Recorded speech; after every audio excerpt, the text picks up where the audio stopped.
नमस्कार साथियों, आपका advance coaching centre YouTube channel में स्वागत है। आप मेरे चैनल को लाइक, सब्सक्राइब, शेयर ज़रूर कर दें। साथियों, इससे हमें मोटिवेशन मिलता है ताकि हम और अगला वीडियो बनाएं एक ऊर्जा के साथ। जैसा कि आप लोग जान रहे हैं कि यह समय बहुत ही प्रतिकूल है सभी के लिए।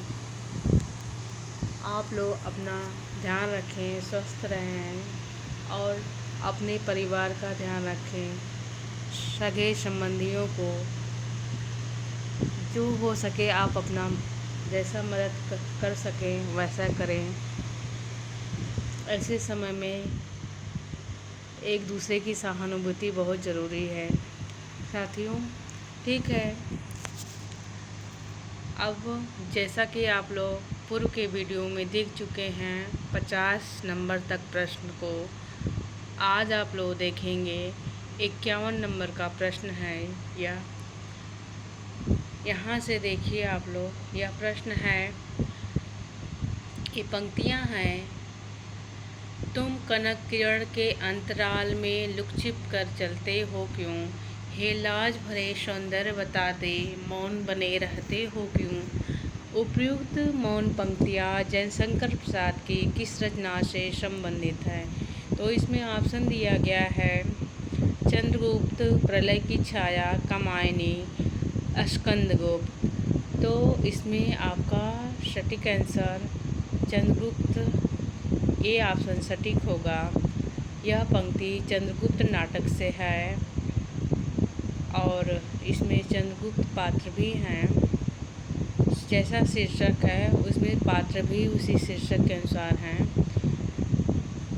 और देखिए इसमें जो व्याख्या में दिया गया है जयशंकर प्रसाद के नाटक, देखिए इसमें दिया गया है चंद्रगुप्त नाटक से संबंधित यह पंक्तियाँ हैं और जयशंकर प्रसाद के काव्य संग्रह हैं। प्रेम प्रतीक ब्रज भाषा में लिखित है और इंदु पत्रिका में प्रकाशित है। और चित्रधार है, झरना है, झरना छायावाद का प्रथम काव्य संग्रह है। कानन कुसुम है, खड़ी बोली की कविताओं का संग्रह है। आशु है, एक श्रेष्ठ गीति काव्य है। महाराणा का महत्व है 1928 इंदु में प्रकाशित है। और लहर है, मुक्त रचनाओं का संग्रह है। कामायनी है, 1935 में लिखा गया, यह इनका महाकाव्य है, बहुत ही महत्वपूर्ण है ये सभी रचनाएं। और कामायनी के प्रमुख पात्र हैं मनु, श्रद्धा, ईड़ा। जैसा कि मनु मन का प्रतीक है और श्रद्धा हृदय का, और बुद्धि जो है, ईड़ा है, बुद्धि का प्रतीक है। तो यहाँ आप लोग इतना 51 नंबर के प्रश्न में बहुत सारी रचनाएं जानें और प्रश्न देखें। और अब 52 नंबर के प्रश्न पर चलते हैं। यह है प्रश्न यहाँ पे, इसमें दिया गया है हजारी प्रसाद द्विवेदी निम्नलिखित उपन्यासों को कथा स्रोत की दृष्टि से उनके समय में सम्मिलित करना है। समय है और उपन्यास है, उसका समय कब है, यही आपको बताना है सम्मिलित करके। तो अनामदास का पोथा है, औपनिषद काल से संबंधित है, यानी सेकेंड ऑप्शन सही है। पुनर्नवा है, 4वीं शताब्दी। और बाणभट्ट की आत्मकथा है, इसमें 6वीं-7वीं शताब्दी के समय में मिलता है। और चारु चंद्रलेख है, इसमें 12वीं-13वीं शताब्दी। इस प्रकार आप देखेंगे तो डी ऑप्शन सटीक है। इसमें व्याख्या में भी है, आप लोग देख लीजिएगा। हजारी प्रसाद द्विवेदी के जो ऐतिहासिक उपन्यासकार के रूप में प्रसिद्ध हैं, इनके सभी उपन्यास हैं जो ऐतिहासिक हैं। इसमें 4 उपन्यास उन्होंने लिखा है, जो देखिए बाणभट्ट की आत्मकथा है, चारु चंद्रलेख है, पुनर्नवा है, अनामदास का पोथा है। तो इसमें संपादन का प्रकाशन वर्ष भी इसमें दिया गया है, वर्ष इसमें देख लीजिएगा आप लोग। और 53 नंबर का प्रश्न है, यहाँ देखिए आप लोग। जैसा पुराना चावल ही बड़े आदमियों के खाने योग्य समझा जाता है, वैसे ही अपने समय की कुछ पुरानी पड़ी हुई परंपरा के गौरव से युक्त भाषा ही पुस्तक रचने वालों के व्यवहार योग्य समझी जाती थी। रामचंद्र शुक्ल का उपयुक्त कथन हिंदी साहित्य का इतिहास आदि काल के किस प्रकरण में है? तो प्रकरण पहला है, दूसरा है और प्रकरण तीसरा है, प्रकरण चौथा है। तो इसमें आपका सटीक आंसर होगा, इसमें आपका प्रकरण 4 से है। और जैसा कि डी ऑप्शन इसमें सटीक होगा। जैसे इसमें व्याख्या में है, जैसे पुराना चावल ही बड़े आदमियों के खाने योग्य समझा जाता है, तो वैसे ही समय से कुछ पुरानी पड़ी हुई परंपरा के गौरव से युक्त भाषा ही पुस्तक रचने वालों के व्यवहार के योग्य समझी जाती है। तो यह महत्वपूर्ण कथन किसका है? रामचंद्र शुक्ल का है और हिंदी साहित्य के इतिहास के से लिया गया है। आदिकाल के प्रकरण 4 में यह है, यह कथन। अब 54 नंबर का प्रश्न देखिए। इसमें है, प्रश्न में निम्नलिखित में से कौन कौन से कवि उत्तर छायावाद से संबंध रखते हैं? जैसे इसमें दिया गया रामनरेश त्रिपाठी, रामेश्वर शुक्ल अंचल, बालकृष्ण शर्मा नवीन, भारत भूषण अग्रवाल। तो इसमें आपका सटीक आंसर होगा, इसमें इसकी व्याख्या इधर है, इसमें सी ऑप्शन आपका सटीक होगा। इसमें रामेश्वर शुक्ल अंचल और बाल कृष्ण शर्मा नवीन हैं, यह उत्तर छायावाद से इनका संबंध है, जैसा कि सी ऑप्शन आपका सटीक होगा। और इसमें देखिए यहाँ दिया गया है व्याख्या में, रामेश्वर शुक्ल अंचल, बालकृष्ण शर्मा नवीन, उत्तर छायावाद से संबंध है इनका। और रामनरेश त्रिपाठी जो हैं ऑप्शन में जो दिए गए थे 4 ऑप्शन में, रामनरेश त्रिपाठी द्विवेदी मंडल से के बाहर व दूसरे स्वच्छंदतावादी कवि हैं। और भारत भूषण अग्रवाल प्रयोगवादी कवि हैं। और रामेश्वर शुक्ल अंचल की रचनाएं हैं, जैसे मधुलिका, अपराजिता, किरण बेला, करीम, लाल चुनर, बरसात के बादल। और बालकृष्ण शर्मा नवीन की रचनाएं हैं, जैसे कुमकुम है, रश्मि रेखा है, अपलक है, क्वासी है। रामनरेश त्रिपाठी की भी रचनाएं दी गई हैं इसमें, मिलन, पथिक, मानसी। और भारत भूषण अग्रवाल की रचनाएं हैं, छवि के बंधन, जागते रहो, मुक्ति मार्ग। अब आप लोग यहाँ 54 हो गया। अब 55 नंबर का प्रश्न देखते हैं। इसमें दिया गया है, यह कथन है, महत्वपूर्ण कथन है, दिया गया है, अगर प्रेम खुंखार शेर है तो मैं उससे दूर ही रहूँगी। मैंने तो उसे गाय ही समझ रखा था। मैं प्रेम को संदेश के ऊपर समझती हूँ। यह देह की वस्तु नहीं है, आत्मा की वस्तु है। संदेह का वहाँ जरा भी स्थान नहीं, और हिंसा तो संदेह का ही परिणाम है, वह संपूर्ण आत्मसमर्पण है। ये पंक्तियाँ गोदान उपन्यास के किस पात्र द्वारा कही गई है? तो इसमें ऑप्शन दिया गया है, गोविंदी, सोना, सिलिया, मालती। ये सभी पात्र उपन्यास पात्र गोदान के हैं। तो इसमें कथन किसका है? यह कथन है मालती का कथन है। डी ऑप्शन सटीक है। यह मालती पात्र है, पात्रा जो हैं ना, गोदान उपन्यास की पात्रा हैं, इन्हीं के द्वारा कथन कहा गया है। यह कथन जो है प्रोफेसर मेहता हैं, उन्हीं के कथन से संबंध रखता है। और मालती इसमें जो हैं डॉक्टर रहती हैं, जो अभिभावता रहती हैं आजीवन, तो उन्हीं का कथन है। और इसमें 56 नंबर का प्रश्न देखिए। इसमें है, पंक्ति है, बहुत ही महत्वपूर्ण पंक्ति है। सखी नील नभश्चर से उतरा यह हंस हाथ तरता तरता, अब तारक मौक्तिक शेष नहीं निकला जिनको चरता चरता।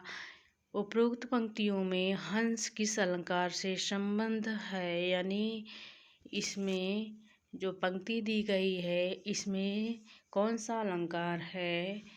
तो अपनुति है, उत्प्रेक्षा है, रूपातिशयोक्ति है, उपमा है। तो इसमें सी ऑप्शन सटीक होगा, रूपातिशयोक्ति अलंकार है।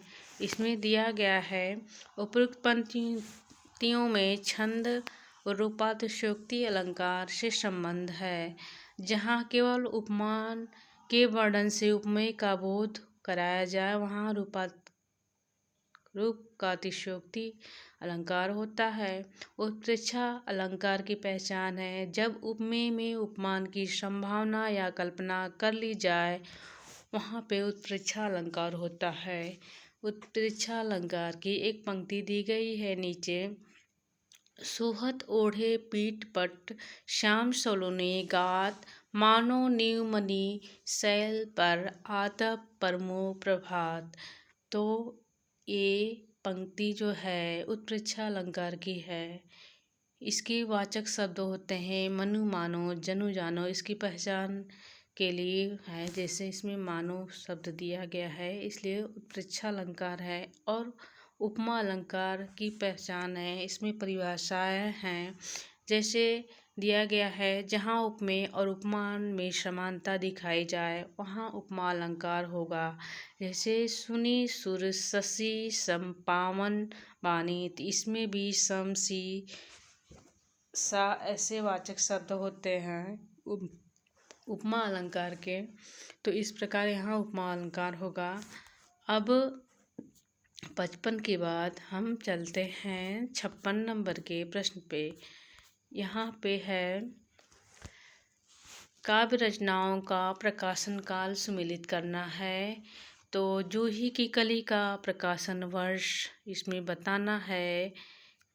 तो इसमें 1916 में है और भारत भारती इसमें 1912 में है और प्रिय प्रवास 1914 में है और प्रथम रश्मि जो है 1919 में है। तो इस प्रकार आप लोग ऑप्शन देख लीजिएगा, इसमें व्याख्या में भी है। तो इस प्रकार बी ऑप्शन आपका सटीक होगा। यहाँ दिया गया है जूही की कली सूर्यकांत त्रिपाठी निराला की रचना है। भारत भारती मैथिली शरण गुप्त की रचना है। प्रिय प्रवास अयोध्या सिंह उपाध्याय हरिओद की रचना है। प्रथम रश्मि सुमित्रानंदन पंत की रचना है। अब 58 नंबर के प्रश्न को देखते हैं। निम्नलिखित यूनिपरक कृतियों में से कौन सी कृति रोमारोला की है?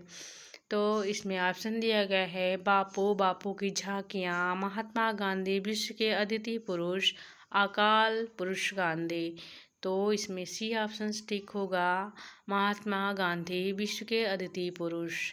यही यूनिपरक रचना है। और इसमें आप व्याख्या में देखिए दिया गया है महात्मा गांधी विश्व के अद्वितीय पुरुष यूनिपरक कृति है जो रोमारोला की है। और बापू की झांकियाँ काका कलेकर की है और बापू है घनश्याम दास बिरला की, तथा अकाल पुरुष गांधी जनेन द्वारा रचित यूनिपरक कृतियाँ हैं। अब 59 नंबर के प्रश्न पर चलते हैं। प्रश्न है यदि प्रबंध काव्य का विस्तृत वनस्थली है तो मुक्तक एक चुना हुआ गुलदस्ता है। बिहारी के संबंध में उपयुक्त कथन किस आलोचक का है? तो यह महत्वपूर्ण कथन किस आलोचक का है? बिहारी के संबंध में यह बात किस आलोचक ने कही है? तो रामचंद्र शुक्ल ऑप्शन है, हजारी प्रसाद द्विवेदी है, श्याम सुंदर दास है, नंद दुलारे वाजपेयी हैं। तो यह महत्वपूर्ण कथन रामचंद्र शुक्ल द्वारा कही गई है। तो इस प्रकार ए ऑप्शन सटीक हुआ। और शुक्ल जी के आलोचनात्मक ग्रंथ देखिए, जैसा इसमें दिया गया है सूरदास, जायसी ग्रंथावली, हिंदी साहित्य का इतिहास। और जबकि हजारी प्रसाद द्विवेदी के आलोचनात्मक ग्रंथ हैं सूर्य साहित्य, साहित्य, हिंदी साहित्य की भूमि। अब हम लोग 60 नंबर का प्रश्न देखते हैं। इधर है,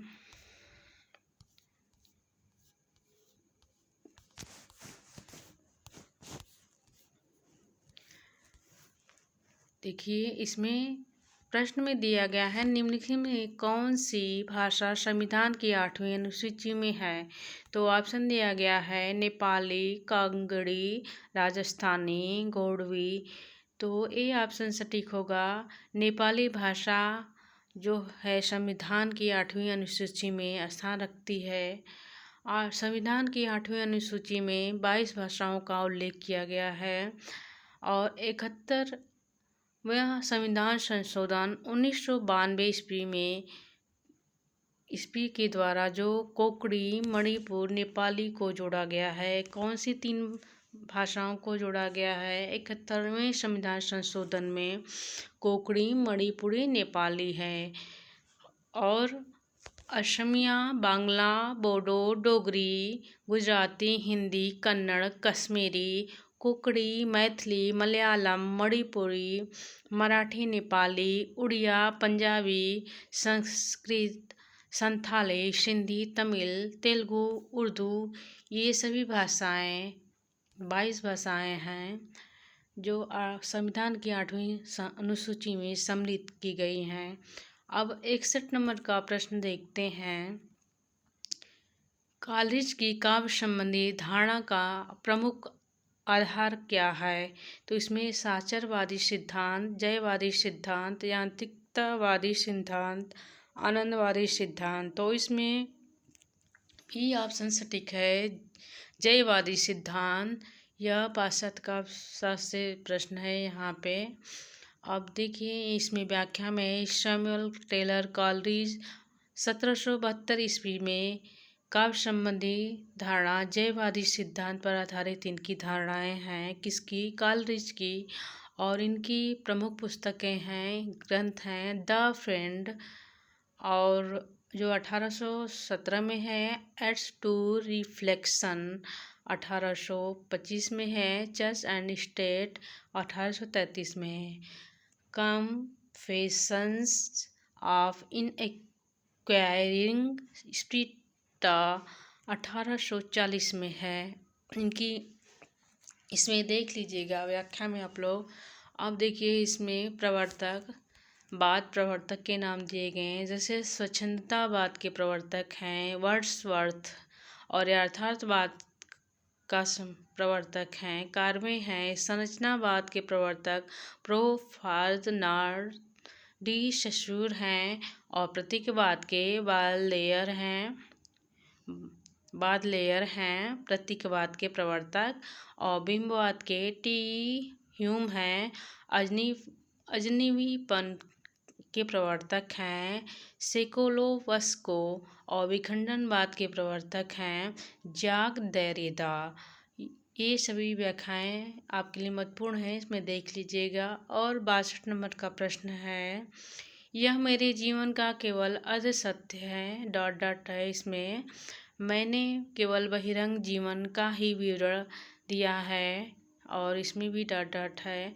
जहाँ तक अंतरंग जीवन का प्रश्न है, यह नितांत मेरा अपना है।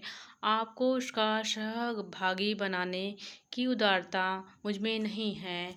तो यह कथन है, महत्वपूर्ण कथन दिया गया है। तो किसका है? इसमें व्याख्या में उपयुक्त वक्तव्य किस आत्मकथाकार का है? तो रामविलास शर्मा, नगेंद्र हैं, और शिवपूजन सहाय, हरिवंश राय बच्चन। तो यह महत्वपूर्ण कथन जो है डॉक्टर नगेंद्र के द्वारा कही गई है। और ये आत्मकथाकार डॉक्टर नगेंद्र हैं, और इनकी आत्मकथा है अर्धकथा जो है 1988 में यह जो पंक्ति है मिलती है। अर्ध कथानक इनकी आत्मकथा है डॉक्टर नगेंद्र की। और जबकि रामविलास शर्मा की आत्मकथा है मुंडेरी पर सूरज प्रथम भाग, देर सवेर द्वितीय भाग है, आपस की बातें तृतीय भाग है। ये रामविलास शर्मा की आत्मकथा थी। और पूजन सहाय की आत्मकथा है मेरा जीवन। हरिवंश राय बच्चन की आत्मकथा 3 भाग में है। क्या भूलूं क्या याद करूं, प्रथम नीड़ का निर्माण, फिर द्वितीय बसेरे से दूर, तृतीय 10 द्वार के सोपान तक, चतुर्थ। अब 63 नंबर के प्रश्न को देखते हैं। निम्नलिखित में से किस उपन्यास में राम और काम का द्वंद्व चित्रित हुआ है? तो कौन सा उपन्यास है? ऑप्शन है अमृत और विष, खंजन नयन, मानस का हंस, नाचो बहुत गोपाल। तो इसमें मानस का हंस जो उपन्यास है उसमें ही राम और काम का द्वंद्व चित्रित हुआ है। सी ऑप्शन आपका सटीक होगा। और यह जो उपन्यास है अमृतलाल नागर द्वारा लिखा गया उपन्यास है। और अमृतलाल नागर के प्रसिद्ध उपन्यास और हैं जैसे महाकाल है, सेठ बाके लाल है, बुध और समुद्र, शतरंज के मोहरे, सुहाग के नूपुर, अमृत और विष, 7 घूंघट वाला मुखड़ा, एकदम नमिसराय और मानस का हंस, नाच्यो बहुत गोपाल, खंजन नयन, बिखरे तिनके, अग्निगर्भा, करवट, पीढ़ियाँ, ये सभी रचनाएं हैं। और ये महत्वपूर्ण उपन्यास अमृतलाल नागर के हैं। अब 64 नंबर का प्रश्न देखते हैं। राम की शक्ति पूजा की रचना कब हुई थी? तो ऑप्शन है 1934, 1935, 1936, 1937। तो इसमें आपका सी ऑप्शन सटीक है। 1936 में मिलती है रचना का समय। और यह निराला द्वारा रचित रचना है। सूर्यकांत त्रिपाठी निराला का जन्म 1899 ईस्वी में महिषादल मेदिनीपुर में हुआ था। और इनकी सुप्रसिद्ध कृति है सरोज स्मृति को हिंदी का सर्वश्रेष्ठ काव्य तथा प्रथम शोकगीत माना जाता है। और इनकी महत्वपूर्ण रचनाएं किसकी? निराला की अनामिका, परिमल गीतिका, तुलसीदास, कुकुरमुत्ता, अड़िमा, बेला, नए पत्ते, अर्चना, आराधना, गीतगुंज और सांदकाकली, ये सभी महत्वपूर्ण रचनाएं हैं। किसकी हैं? निराला की है। अब 65 नंबर के प्रश्न को देखते हैं। लाला श्रीनिवास ने निम्नलिखित में से किन किन विधाओं में लिखा है? तो कौन सी विधाएं? नाटक, उपन्यास, कविता, आलोचना। इधर व्याख्या है उनकी। ये जो 65 नंबर का प्रश्न है इसमें व्याख्या इधर मिलेगी आपको। तो लाला श्रीनिवास दास का नाटक और उपन्यास विधाओं में ही लिखने का काम हुआ है। और हिंदी उपन्यास का आरंभ लाला श्रीनिवास दास के परीक्षा गुरु 1882 ईस्वी से माना जाता है। शुक्ल जी ने परीक्षा गुरु को हिंदी साहित्य का प्रथम उपन्यास मानते हैं। किसको मानते हैं? परीक्षा गुरु को शुक्ल जी हिंदी साहित्य का प्रथम उपन्यास माना है। और लाला श्रीनिवास दास के प्रमुख नाटक हैं जो इस प्रकार हैं: रणधीर प्रेम मोहिनी, ताप्ता स्वयंवर और संयुक्ता स्वयंवर, श्री प्रहलाद चरित। ये सारे उपन्यास हैं लाला श्रीनिवास दास के। तो इसमें डी ऑप्शन आपका सटीक हुआ। इसमें ए और बी नाटक और उपन्यास। तो इस प्रकार आज आप लोग देखे हैं 65 नंबर तक क्वेश्चन को देखे हैं। बहुत सारी रचनाएं मिल गई आपको, बहुत सारे प्रश्न मिल गए। आप लोग इन प्रश्नों को देखिएगा और पढ़िएगा और इसका अभ्यास करते रहिए। बहुत सारे वीडियो आप लोग को पूर्व के वीडियो में बहुत सारे प्रश्न उत्तरी हैं। आप लोग उसको देखते रहिए और अपना अभ्यास करते रहिए साथियों। और अपना अब हम मिलते हैं पूर्व के वीडियो से अब तक के आप लोग 65 क्वेश्चन सॉल्व कर चुके हैं। 66 नंबर के प्रश्न से अगले वीडियो में मिलते हैं। नमस्कार, धन्यवाद साथियों।